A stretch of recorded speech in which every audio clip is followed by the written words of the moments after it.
किसी धर्म की वजह से नहीं है, यह लड़ाई विचारधारा के बीच है। एक विचारधारा है मानवतावादी मूल्यों की, जिसमें सबके लिए समता, स्वतंत्रता, बंधुता, न्याय, प्रज्ञा, करुणा, शील, मैत्री। जहां ज्ञान की बात है और वो भी प्रज्ञा पर आधारित ज्ञान की बात है। तो एक तो समतावादी विचारधारा है, न्यायवादी विचारधारा है, जिसको हम अंबेडकरवाद कहते हैं। और दूसरी विचारधारा विषमता पर आधारित, अन्याय पर आधारित है, जिसको हम मनुवाद कहते हैं। तो यह लड़ाई अंबेडकरवाद और मनुवाद के बीच में है। यह लड़ाई किसी को नीचा दिखाने की नहीं है। हम सबकी आस्थाओं की कदर करते हैं, क्योंकि डॉक्टर बाबा साहेब अंबेडकर के बनाया संविधान सबको अपने धार्मिक आस्था की आजादी देता है, और हम सबकी आस्थाओं की कदर करते हैं, इज्जत करते हैं। लेकिन यह नहीं चलेगा कि आप चाहे सब के सब आपके इशारे पर चलें, जो आप कहें हम वही करें, यह नहीं चलेगा। मैं पूछना चाहता हूं इन लोगों से, अगर हम हिंदू हैं तो हजारों साल तक देश के 80% से ज्यादा लोगों को पढ़ने लिखने पर धार्मिक बंदिश लगाकर क्यों रखी? अगर हम हिंदू हैं तो हजारों साल तक हमारे संपत्ति अर्जित करने पर, व्यापार करने पर धार्मिक बंदिश लगाकर क्यों रखी? अगर हम हिंदू हैं तो हमारे लोगों को मानव अधिकार से वंचित क्यों रखा? अगर हम हिंदू हैं तो जितेंद्र मेघवाल की मूंछ रखने पर, सुंदर दिखने पर हत्या क्यों हुई? अगर हम हिंदू हैं तो इंद्र मेघवाल को पानी का मटका छू लेने पर उसकी हत्या क्यों हुई? अगर हम हिंदू हैं तो हाथरस की बेटियों के साथ, लखीमपुर खेड़ी की बेटियों के साथ सामूहिक बलात्कार करके हत्या क्यों हुई? अगर हम हिंदू हैं तो उत्तर प्रदेश के प्रतापगढ़ के अंदर भगवान की मूर्ति छू लेने पर हमारे युवा की हत्या क्यों हुई? अगर हम हिंदू हैं तो मंदिरों में प्रवेश करने पर हमारे युवाओं की हत्या क्यों होती है? इसका एक ही कारण है, ना तो हम हिंदू हैं और ना कभी आपने हमें हिंदू माना है। आप हमसे नफरत करते हैं, आप लोग हमसे नफरत करते हैं, और हमसे नहीं, आप तथागत बुद्ध के धम्म से नफरत करते हैं, आप डॉक्टर बाबा साहब अंबेडकर से नफरत करते हैं। यह विचारधारा की लड़ाई है, भावनाओं से नहीं जीती जाएगी। ना तो विचारधारा की लड़ाई कभी भावनाओं से लड़ी जाती है, और ना कभी विचारधारा की लड़ाई भावनाओं से जीती जाती है। विचारधारा की लड़ाई बुद्धि और विवेक से, ज्ञान से, और वो भी प्रज्ञा पर आधारित ज्ञान से जीती जा सकती है। उत्तेजना में आकर नहीं, बुद्धि और विवेक से। हम लोग जरा सोचिए, हम लोग बुद्ध की बात तो कर रहे हैं, लेकिन जो बुद्ध का विचार है, जो बुद्ध के सिद्धांत हैं, जो बुद्ध के नैतिक मूल्य हैं, क्या हम उसे अपने आचरण में उतारते हैं? अगर बुद्ध के नैतिक मूल्यों को, विचार को और सिद्धांतों को हम लोग अपने आचरण में नहीं उतारते, तो फिर हम बुद्ध को नहीं मानते। बुद्ध का धम्म नफरत नहीं सिखाता, बुद्ध का धम्म प्यार सिखाता है। हम प्यार देंगे, प्यार फैलाएंगे, भाईचारा फैलाएंगे, और नफरत पैदा करने वाले को निस्तेनाबूद कर देंगे। मैं पूछना चाहता हूं, आज यूएनओ की रिपोर्ट आई है अभी, वो बताती है आधे से ज्यादा यूरोप 2050 तक बौद्ध बन जाएगा। एक और रिपोर्ट आई है, अमेरिका और ऑस्ट्रेलिया के अंदर सबसे ज्यादा क्रिश्चियन हैं, लेकिन जितनी तेजी से वहां लोग बौद्ध बन रहे हैं, 10 से 15 सालों के अंदर अमेरिका और ऑस्ट्रेलिया के अंदर बौद्धों की संख्या ज्यादा हो जाएगी। बौद्ध धम्म प्रज्ञा पर आधारित है। बौद्ध धम्म समता, स्वतंत्रता, बंधुता, न्याय, प्रज्ञा, करुणा, शील, मैत्री पर आधारित है। अपनी अच्छाई की वजह से फैल रहा है। हम जाकर कोई अमेरिका के लोगों को, यूरोप के लोगों को, ऑस्ट्रेलिया के लोगों को बौद्ध नहीं बना रहे हैं।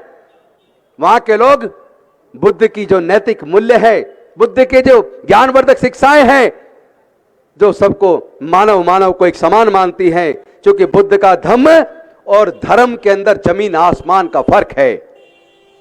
हमें अंतर समझना होगा। धर्म में और धम्म में बहुत बड़ा अंतर है, लेकिन हमारे लोग इस अंतर को ना तो करते हैं ना समझते हैं। धर्म चलता है धर्मशास्त्र से। जो धर्मशास्त्र में लिख दिया उसको ही मानना होगा, उससे ना आगे ना उससे पीछे। उसमें बुद्धि का इस्तेमाल करने के लिए कोई स्थान नहीं है। इस्लाम चलता है कुरान से, ईसाई धर्म चलता है बाइबल से, हिंदू धर्म चलता है गीता से, सिख धर्म चलता है गुरु ग्रंथ साहिब से, लेकिन तथागत बुद्ध का धर्म वो प्रज्ञा से चलता है।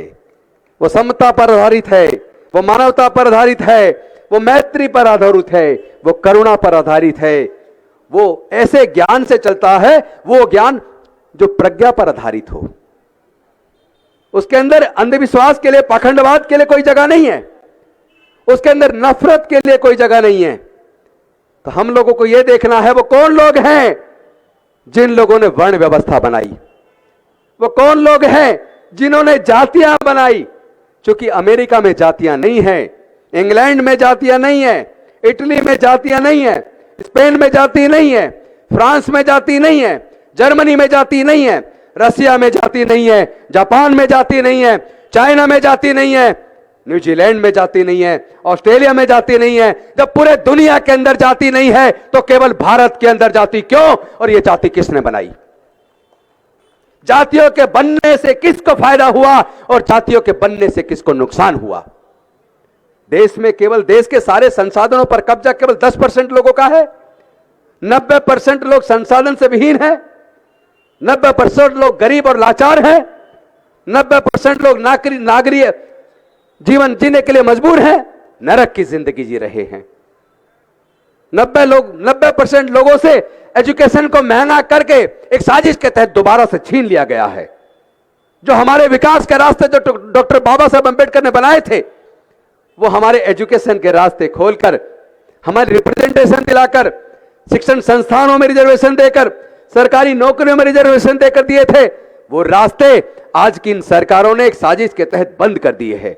एक तरफ उन्होंने पिछले 15 से 20 सालों में 1.5 लाख से ज्यादा सरकारी स्कूल बंद कर दिए। धीरे धीरे सरकारी शिक्षा के स्तर को बर्बाद कर दिया। ऐसा कर दिया कि सरकारी स्कूलों से पढ़ने वाले बच्चे केवल मजदूर बन सकते हैं, वो अफसर नहीं बन पाएंगे। तो ये हुआ क्यों? और दूसरी तरफ देश के जितने नेचुरल रिसोर्सेज हैं वो सारे कुछ बड़े पूंजीपतियों के हाथ भेज दिए। देश के जितने सार्वजनिक उपक्रम थे, जिसमें Indian railways, air India, airports, bank, insurance कंपनियां, पेट्रोलियम कंपनियां, गैस कंपनियां, बाल्को, नाल्को, आईटीडीसी के होटल, ये सारे के सारे बड़े बड़े पूंजीपतियों को बेचकर देश को कंगाल कर दिया है। कौन लोग हैं जो देश को बेच रहे हैं, इसको पहचानना होगा। अगर आपने आज नहीं पहचाना, याद रखना देश फिर से गुलाम होगा और आपके आने वाले बच्चे गुलाम होंगे। मैं पूछना चाहता हूं, क्या आप अपने बच्चों को गुलाम देखना चाहते हो? अगर नहीं देखना चाहते तो आपको न्याय के लिए लड़ना होगा, आपको समता के लिए लड़ना होगा, आपको मानवता के लिए लड़ना होगा। आपको तथागत बुद्ध का धम्म ही बचा सकता है। इस भारत को, केवल भारत को नहीं, जिस तरह जहां जहां कट्टरपन बढ़ा है वो देश तबाह और बर्बाद हो गए हैं। अगर इस दुनिया को कोई बचा सकता है और भारत को भी कोई अगर बचा सकता है तो वो केवल तथागत बुद्ध का धम्म और उसके नैतिक मूल्य बचा सकते हैं, वरना कोई और दुनिया में बचाने वाला पैदा नहीं हुआ। क्योंकि ये लड़ाई विचार की है, विचार से लड़ी जाएगी, विचार से लड़ी जाएगी, कोई दूसरा तरीका नहीं है। दुनिया को 550 साल पहले सिख धर्म मिला, दुनिया को 1400 साल पहले इस्लाम धर्म मिला, दुनिया को लगभग 2000 साल पहले ईसाई धर्म मिला, दुनिया को लगभग 2550 साल पहले बौद्ध धर्म मिला, दुनिया को लगभग 2500 साल पहले जैन धर्म मिला, दुनिया को लगभग 3500 साल पहले सनातन धर्म मिला। उससे पहले याद कीजिए, दुनिया की 3 सबसे पुरानी सभ्यताएं थी। एक सभ्यता थी इराक की, जो दजला और फ्रात नदियों के बीच बसती थी, जिसको बोलते थे मेसोपोटामिया की सभ्यता। दूसरी सभ्यता इजिप्ट की थी और तीसरी दुनिया की सबसे पुरानी सभ्यता भारत की सिंधु घाटी की सभ्यता मोहनजोदाड़ो और हड़प्पा संस्कृति थी। और जब हड़प्पा संस्कृति थी, जब सिंधु घाटी की सभ्यता थी, तब दुनिया के अंदर कोई धर्म नहीं था। धर्म भी इंसान ने बनाया है और जाति चालाक इंसानों ने बनाई है। जाति की वजह से हजारों साल तक हम लोगों ने उत्पीड़न झेला है। अब इस लड़ाई को लड़ना होगा। अपने बच्चों के भविष्य के लिए हमें इस लड़ाई को लड़ना होगा। अब हम अपने बच्चों को दोबारा गुलाम बनते हुए नहीं देख सकते। कौन लोग हैं जिन्होंने जाति बनाकर, धर्मशास्त्रों में लिखकर हजारों साल तक हमें मानवता के दर्जे से वंचित रखा? इसको पहचानना होगा। जिनको इन 22 प्रतिज्ञाओं से दर्द हो रहा है, ये वही लोग हैं जिन्होंने जातियां बनाई।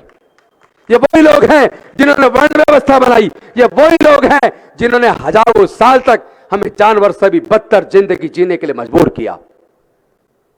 मैं पूछना चाहता हूं, ये तो देश के प्राकृतिक संसाधन हैं, जल, जंगल, जमीन या खेत की भूमि है, तमाम तरह की खनिज पदार्थ की खाने हैं, ये तो सब प्राकृतिक है। कोई अपनी मां के पेट से लेकर पैदा हुआ है क्या? मां के पेट से लेकर तो पैदा नहीं हुआ ना। फिर कुछ ही लोग इन सारे संसाधनों के मालिक क्यों हैं? भारत के मूल निवासियों का हिस्सा कहां है? सही कह रहा हूं या गलत कह रहा हूं? तो भाई हमारा हिस्सा कहां है? कौन पूछेगा? अब तो न्यायालयों से भी न्याय नजर नहीं आता, उनके निर्णयों में न्याय नहीं दिखता। लोग बड़े हताश और उदास हैं। देश को बचाने की जिम्मेदारी आपके और हमारे सबके कंधों पर है। ये लोग देश को तोड़ना चाहते हैं। इनके नेताओं के भाषण देखिए, इनके सांसदों के और मंत्रियों के भाषण देखिए, नफरत पैदा कर रहे हैं। चारों तरफ नफरत ही नफरत। और उसके ऊपर कोर्ट चुपचाप बैठे हैं।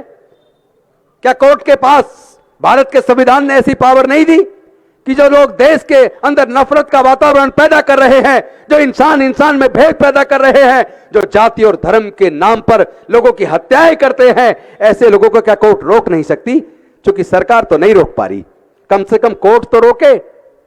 मैं पूछना चाहता हूं, देश की जांच एजेंसियों को पावर कौन देता है? देश की सरकारों को पावर कौन देता है? देश के न्यायालयों को पावर कौन देता है? देश के ब्यूरोक्रेट्स को पावर कौन देता है? इन सबको पावर डॉक्टर बाबा साहेब अंबेडकर का बनाया संविधान देता है। लेकिन ये बीजेपी के गुलाम बन गए लोग। क्या देश की जांच एजेंसियां, देश की पुलिस, क्या वो बीजेपी के कार्यकर्ता है जो बीजेपी के इशारों पे काम करते हैं? जब आपको पावर संविधान देता है तो आपको संविधान के हिसाब से काम करना होगा। अगर आप नहीं करेंगे तो भारत जाग रहा है। भारत को, भारत के मूल निवासी बचाएंगे। तुम भारत को जलाने का काम करो, हम भारत को बचाने का काम करेंगे। तुम भारत को तोड़ने का काम करो, हम भारत को जोड़ने का काम करेंगे। लेकिन इस काम में अगर कोई बाधा है तो हमारे बहुजन समाज के लोग स्वयं हैं। मैं पूछना चाहता हूं, जब जातियां कुदरत ने नहीं बनाई और जातियों के बनने से हमारा नुकसान हुआ है और जाति की वजह से हमारे साथ जातिगत उत्पीड़न होता है, तो फिर आप जातियों को जिंदा क्यों रखे हुए हो? इन जातियों को आग लगा दो, जातियों को तोड़ दो, समाज को जोड़ दो और एक ऐसे भारत का निर्माण करो जहां समता, स्वतंत्रता, बंधुता और न्याय हो, जहां प्रज्ञा पर आधारित ज्ञान हो, जहां मैत्री हो, करुणा हो, सील हो। हम इन 22 प्रतिज्ञाओं के अंदर सील का आचरण करने का संकल्प लेते हैं। मानवता के ऊपर आधारित भारत का निर्माण करने का संकल्प लेते हैं। नफरत को खत्म करने का संकल्प लेते हैं। हम नशा नहीं करेंगे, व्यभिचार नहीं करेंगे, हिंसा नहीं करेंगे। तो ये क्या बुरी चीज है? अरे यही चीज है जो देश को बचाएगी। मैं तो ये कहता हूं, कम से कम 22 को पूरा पढ़ तो लो। ऊपर की 3 को पढ़ते हो, 3 को नहीं, पूरे 22 को पढ़ो। जितने बार पढ़ोगे आपका मन खुश हो जाएगा और भारत बच जाएगा। भारत बच जाएगा। इन्हीं शब्दों के साथ मैं आपसे एक आश्वासन चाहता हूं। एक तो आप नेताओं के गलों में बड़ी बड़ी मालाएं डालना और ये गुलदस्ते देना बिल्कुल बंद कर दो। उनको शॉल पहनाना, अपना इतना पैसा उनके ऊपर खर्च करना बंद कर दो। आप लोग न्याय की बात करो, मानवता की बात करो, आपस में प्यार पैदा करो, अपने खुद के अंदर पहले हुए जातिवाद को तो खत्म करो। अगर आप लोग जातियों को जिंदा रखोगे, अगर आप लोग आपस में रोटी बेटी का रिश्ता नहीं कर सकते, तो जिन्होंने जातियां बनाई है उनसे जाति खत्म करने की उम्मीद मत करना। क्या आप लोग जातियों को खत्म करने के लिए तैयार हैं? तो मेरे साथ एक नारे को आवाज दो। जब मैं कहूंगा जाति छोड़ो, आप कहो समाज जोड़ो। जाति छोड़ो, जाति छोड़ो, जाति छोड़ो, बौद्ध धम्म की क्या पहचान, मानव मानव एक समान। बौद्ध धम्म की क्या पहचान, मानव मानव एक समान। बौद्ध धम्म की क्या पहचान। जय जय जय जय जय भीम, जय जय जय जय जय भीम, जय जय जय जय जय भीम। बहुत बहुत धन्यवाद। नमो बुद्धाय। जय भीम, जय भारत। बहुत बहुत धन्यवाद गौतम साहब। इसके बाद भी कार्यक्रम जारी है, आप कृपया बैठे रहिए। भंते जी का अंतिम भाषण होना है, अध्यक्षीय भाषण होना है, तो आप सबसे गुजारिश है कि कृपया उठ के मत